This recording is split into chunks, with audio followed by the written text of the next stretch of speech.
లైఫ్‌లో ఖచ్చితంగా ఎదగాలనుకునే వాళ్ళు ఈ వీడియో చివరి వరకు చూడండి. ఎవరైతే గనక లైఫ్ పట్ల సీరియస్‌నెస్ ఉండదో, మీరు హ్యాపీగా ఈ వీడియో స్టాప్ చేసి వేరే వీడియోస్ చూసుకోవచ్చు. కొన్ని ప్రాక్టికల్ ఎగ్జాంపుల్స్‌తో నేను ఈ వీడియో చేస్తున్నాను. వాస్తవంగా టీవీ షో చేసేటప్పుడు టీవీ నైన్, ఈటీవీ, ఏబీఎన్ రకరకాల ఛానల్స్‌కి నేను ఇంటర్వ్యూస్‌కి వెళ్ళేటప్పుడు కొంతమంది డ్రైవర్స్‌లో నన్ను పికప్ చేసుకోవడానికి మా ఇంటికి వస్తూ ఉంటారు ఛానల్ తరపు నుంచి. అలాగా వచ్చిన ఒక డ్రైవర్ గురించి ప్రత్యేకంగా చెబుతాను. ఉదాహరణకి అతని పేరు కృష్ణారెడ్డి అనుకోండి. పేరు ఒరిజినల్ పేరు చెప్పట్లేదు. కృష్ణారెడ్డి అనే వ్యక్తి ఒక 30 సంవత్సరాల క్రితం హైదరాబాద్, కర్నూలు నుంచి వచ్చి ఉన్నాడు.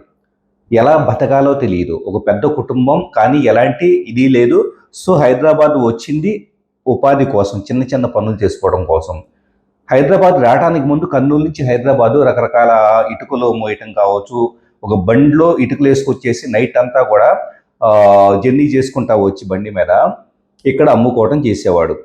అలా మెల్లమెల్లగా వచ్చేటప్పటికే ఇక్కడ ఏదో చిన్న పని దొరికింది. ఆ పని దొరకడంతో భార్యను తీసుకొని వచ్చి చిన్న ఒక పూరి గుడిసెలో ఉండటం స్టార్ట్ చేశాడు. స్టార్ట్ చేసిన తర్వాత రకరకాల బిజినెస్లో దీంట్లో లాభం వస్తుందా నష్టం వస్తుందా సంబంధం లేకుండా కష్టపడటమే తన టెండెన్సీ. కష్టపడదాం, పైసా పైసా కూడబెట్టుకుందాం అని చెప్పేసి ఒకే తపనతో రకరకాల బిజినెస్ చేశాడు. కొన్ని బిజినెస్లో బాగా డబ్బు పోయింది, కొన్నిట్లో వచ్చేటప్పటికే కలిసి వచ్చింది. అలా మొత్తానికి లైఫ్లో సెటిల్ అయ్యాడు. సెటిల్ అయిన తర్వాత ఇప్పటికీ అతను నాకు కారు డ్రైవర్గా నన్ను పికప్ చేసుకోవడానికి వచ్చేటప్పటికి 30 సంవత్సరాలు గడిచిపోయింది. ఈ 30 సంవత్సరాల్లో 10 ఇళ్ళు కొన్నాడు హైదరాబాద్లో. సో వాటి మీద వచ్చే అద్దెలే దాదాపు 7-8 లక్షల రూపాయల దాకా ఉంటాయి. ఎందుకు డ్రైవర్గా వచ్చారంటే పని చేయకపోతే నాకు తోచదు అంటాడు. అతను నెంబర్ ఆఫ్ కార్స్ మెయింటైన్ చేస్తూ ఆ కార్స్ని అద్దెకి తిప్పుతూ ఇలా ఛానల్స్కి హైర్ చేస్తూ కూడా ఇప్పుడు సంపాదిస్తున్నాడు. ఎప్పుడైనా కూడా డ్రైవర్ రాకపోతే, ఏదైనా వెహికల్ డ్రైవర్ రాకపోతే డ్రైవర్ ప్లేస్లో తానే డ్రైవర్గా వచ్చి సో సర్వీసెస్ ఇస్తూ ఉంటాడు. ఎదిగేవాడి మెంటాలిటీ దీన్ని బట్టి అర్థం చేసుకోండి. అవకాశాన్ని సృష్టించుకోవటం, అట్ ద సేమ్ టైం అతని ప్రవర్తనలో ఎక్కడ అహం ఉండదు. వాస్తవంగా నన్ను పికప్ చేసుకునేటప్పుడు నేను ఇంట్లో నుంచి బయటకు వచ్చేసి నన్ను చూడంగానే డ్రైవర్ సీట్లో నుంచి దిగి వచ్చి కారు డోర్ ఓపెన్ చేసి కూర్చో పెడతా ఉంటాడు. అంటే వాస్తవంగా ఆర్థికంగా నాకంటే ఉన్నతమైన పొజిషన్లో ఉన్న వ్యక్తి, కానీ అతనిలో ఇప్పటికీ కూడా ఆ గౌరవించే తత్వం ఉంది. చూసారా, ఎదిగేవాడి మెంటాలిటీ అది. ఈరోజు చాలా మందిని చూస్తూ ఉన్నాం, మూతి మీద మెస్ మొలవనాడు కూడా ప్రతి ఒక్కళ్ళు నువ్వెంత అంటే నువ్వెంత అన్నట్లు మాట్లాడుతూ ఉన్నారు. ఎవరిని పడితే వాళ్ళని మాట్లాడుతూ ఉన్నారు. జీవితం పట్ల రెస్పెక్టో లేదు, తోటి మనిషి పట్ల రెస్పెక్టో లేదు.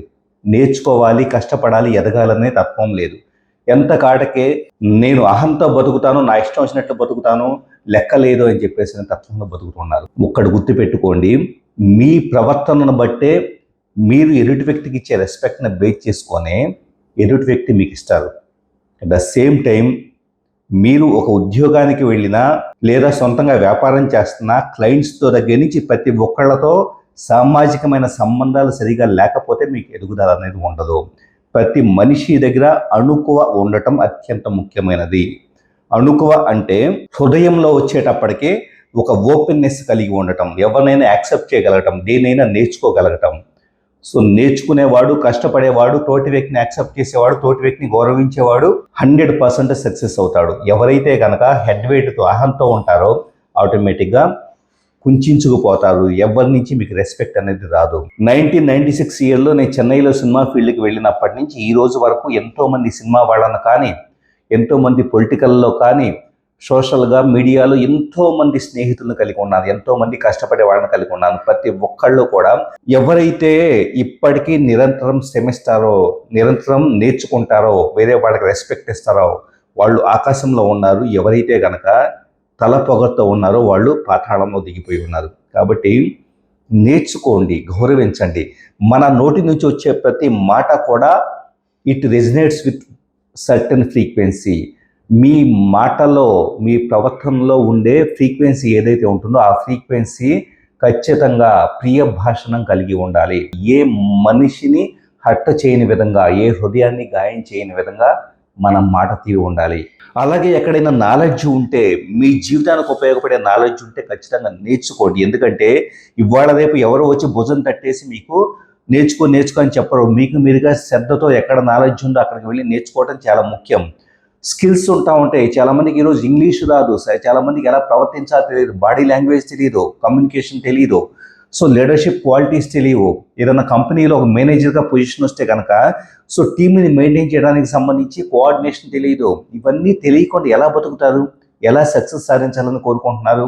సో మైండ్ సెట్ చేంజ్ అవ్వాలంటే కనుక నేర్చుకోవాలంటే కనుక లీడర్స్ని అబ్జర్వ్ చేయాలి. ఎవరు ఎలా మాట్లాడుతున్నారు, ఎవరి ప్రవర్తన ఎలా ఉంది, ఎవరి యొక్క యాటిట్యూడ్ ఎలా ఉంది, ఇదంతా కూడా గమనించిన తర్వాత మిమ్మల్ని మీరు రిఫైన్ చేసుకుంటే మాత్రమే లైఫ్ అనేది ఉంటుంది.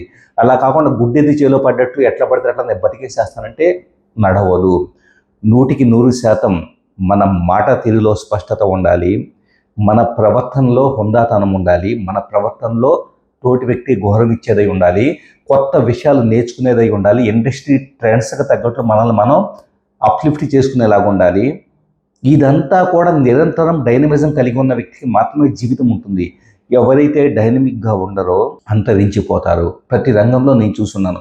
సినిమా ఇండస్ట్రీలో గొప్పగా ఒక 2-3 అవకాశాలు వచ్చిన తర్వాత గొప్పగా ఉన్న వాళ్ళని నేను కళ్ళారా సినిమా జర్నలిస్ట్గా ఉన్నప్పుడు చూస్తున్నాను. వీళ్ళకి ఎంత మంచి భవిష్యత్తు ఉంటుందని చెప్పేసి అనుకుంటే వాళ్ళ టాలెంట్కి జస్ట్ అహంకారంతో జస్ట్ నోటి దురుస్తో పోగొట్టుకున్న వాళ్ళని నేను చూస్తున్నాను. సింప్లీ తోటి వ్యక్తికి గౌరవించలేనప్పుడు, తోటి వ్యక్తిని చులకనగా చూసినప్పుడు ఈ మధ్య చాలామంది యువతను చూస్తూ ఉన్నాను. పూర్తిగా బాధ్యతాయుతమైన పనులు, చదువు పక్కన పెట్టేసి యూట్యూబ్లో రకరకాల చోట్లకి వెళ్ళి కామెంట్లు పెట్టుకుంటూ, అది కూడా అభ్యంతరకరమైన కామెంట్లు పెట్టుకుంటూ ఇష్టానుసారం మాట్లాడుతూ ఉన్నారు.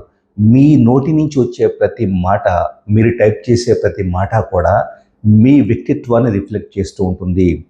మీరు ఎదగటం లేదు, ఆ విషయం గుర్తుపెట్టుకోండి. మీ ప్రవర్తనలో మీరు ఎదుటి వ్యక్తిని జడ్జి చేస్తూ, కామెంట్ చేస్తూ, బూతుని తిడుతూ, అబ్యూజ్గా మాట్లాడుతూ అదేదో గొప్పతనం అనుకుంటూ ఉన్నారు. మీరు ప్రవర్తించే మాట ద్వారా ఎదుటి వ్యక్తి ఏమీ తగ్గిపోరు, కానీ మీరు ప్రవర్తించే మాట ద్వారా మీ భవిష్యత్తు అనేది నాశనం అవుతుంది. ఇలా చెప్పేవాళ్ళు ఎవరో లేరు.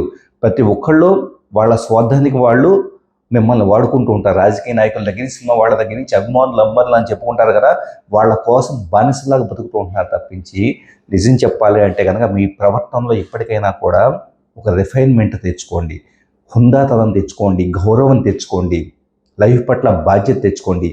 మీ తల్లిదండ్రులు ఎవరైతే ఉన్నారో వాళ్ళు తినక రాత్రి పగల్లో కష్టపడేసి మీకు జీవితాన్ని ఇస్తే వాళ్ళ దగ్గర ఆర్థికంగా సరిగా లేకపోయినా కూడా మీకు నిరంతరము ఏదో ఒకటే, పిల్లలు పాపం కష్టపడుతున్నారే, తిండి లేదే, లేకపోతే వాళ్ళు ఏదో పాకెట్ మనీ కావాలని చెప్పేసి మీకోసం డబ్బులు కూడబెట్టిస్తుంటే బాధ్యత లేకుండా బతుకుతున్నారు. చూసారా?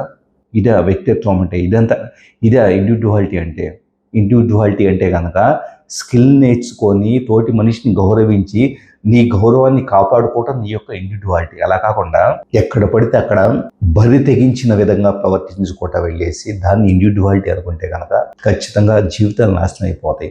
మీ జీవితం అనేది ఎవరు ఎప్పుడు చనిపోతారో కూడా తెలియదు. మీ జీవితం అనేది ప్రతి క్షణము, మీ జీవితం అనేది హుందాగా ఉండేలాగా, జీవితం అనేది పర్పస్ఫుల్గా ఉండేలాగా జీవించండి. కృష్ణారెడ్డి గారు లాంటి వ్యక్తులు ఎంతోమంది హుందాగా ప్రవర్తించే వాళ్ళు ఉంటారు.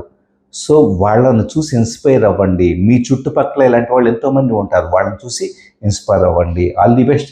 మరిన్ని ఇంట్రెస్టింగ్ వీడియోస్ కోసం కీప్ వాచింగ్. నేను అలా మోటివేటర్.